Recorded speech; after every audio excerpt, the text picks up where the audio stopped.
Welcome back. Today you're moving past agents that call one tool at a time into agents that coordinate several tools at once, under real constraints. This is day 13, the halfway point of Module 2, and it's the day where "it works on my machine" stops being good enough. By the end of this lesson, you'll have a research agent that runs multiple tools in parallel, tracks its own spend, and recovers when something breaks. The same architectural patterns Netflix and Google run at a completely different scale. Let's get into it. Quick orientation before we touch code.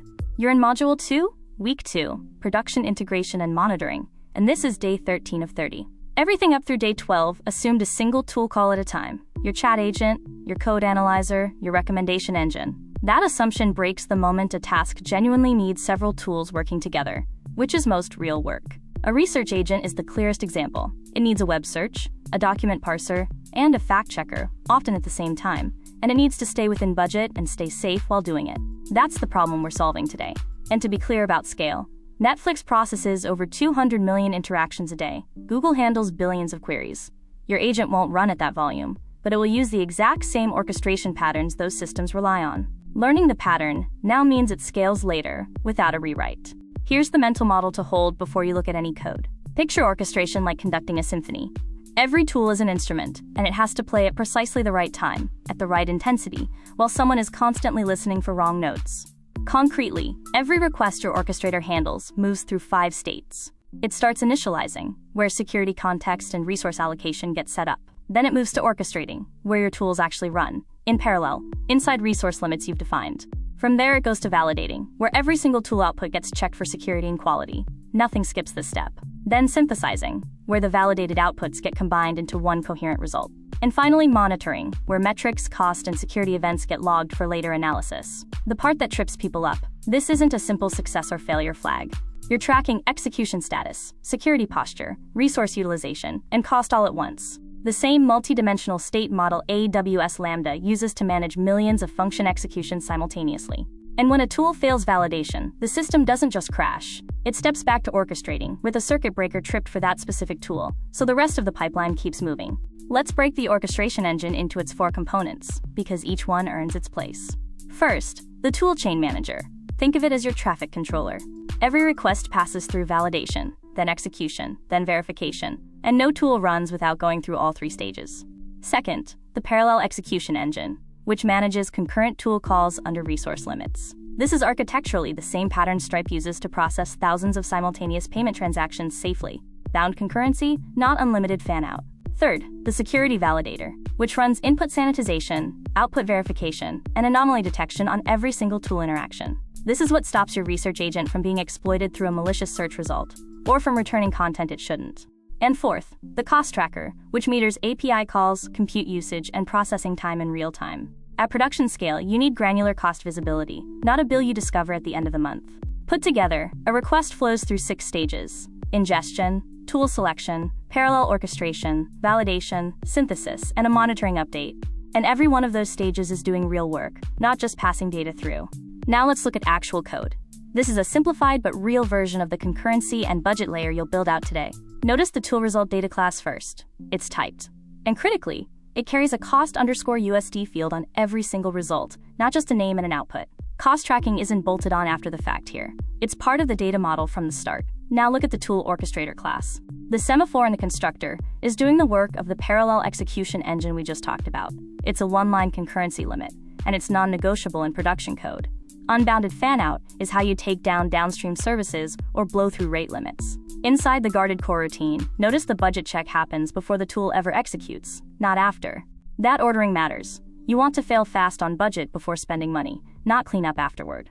And when we gather all the guarded coroutines, we pass return_exceptions equals true. That single keyword argument is the difference between one failing tool canceling every other in-flight tool call, and one failing tool simply showing up as an exception in the results list, while everything else completes. That's your first building block of graceful degradation, and we'll build on it directly in the next section. This is the section that makes this course different from most AI agent tutorials, so give it real weight. Production tool orchestration is not simple tool calling with a try, except wrapped around it. It needs defense in depth, the same way any production system handling untrusted input does. 4 layers, and you need all 4. Input validation sanitizes every tool parameter before it ever executes. That's your first line of defense against prompt injection and malformed calls. Output filtering screens every tool's results for sensitive data or malicious content before it ever reaches synthesis, because a tool's output is still untrusted input to the rest of your system. Resource isolation runs each tool in its own execution context, so a compromised or misbehaving tool can't reach across and affect another. And audit logging keeps a complete trail: who requested what, when, and why, which isn't optional if your agent's output ever influences a real decision or needs to pass a compliance review. None of these four are exotic. What's exotic is skipping them, which is exactly what most agent demos do, and exactly what breaks the first time a research agent hits an adversarial input in the wild. Nothing in production is free, so let's be honest about the trade-offs. When a tool fails, you have 4 real recovery strategies, and picking the wrong one for the situation is a common production mistake. Fast fail is for security violations. You terminate immediately, no retries, because retrying a security failure just gives an attacker more attempts. Retry with backoff is for genuinely temporary failures, timeouts, rate limits, where a bounded, exponential retry usually succeeds on attempt 2 or 3. Graceful degradation means you ship the research report even if one of your 3 tools failed, because partial validated results are almost always more useful to the end user than an outright failure. And circuit breaking disables a tool temporarily after repeated failures, so it stops eating your retry budget and startup latency while it's clearly unhealthy. The trade-off underneath all of this: parallel execution cuts your latency dramatically, but it multiplies your debugging surface. Failures can now interleave in ways a sequential system never would. And security validation adds real overhead to every single call. That overhead is worth it every time, because the cost of a prevented catastrophic failure, a leaked credential, a poisoned output, is not comparable to a few extra milliseconds per request.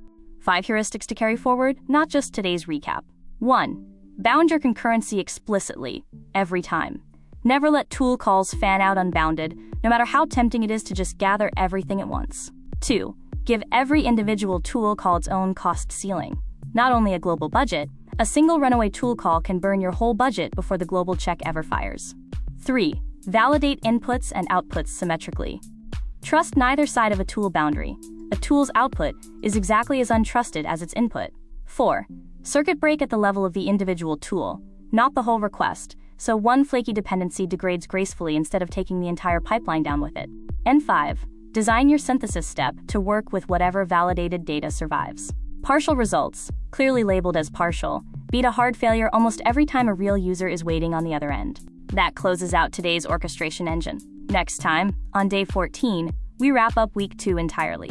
You'll take everything you've built this week: the chat sessions from day 8, the conversation routing from day 9, code analysis from day 10, multimodal classification from day 11, learning and compliance from day 12, and today's orchestration layer, and integrate all of it into one multimodal agent. Then we load test it and optimize it for real, under actual concurrent load. If today felt like a lot of moving pieces, day 14 is where you prove they all fit together under pressure.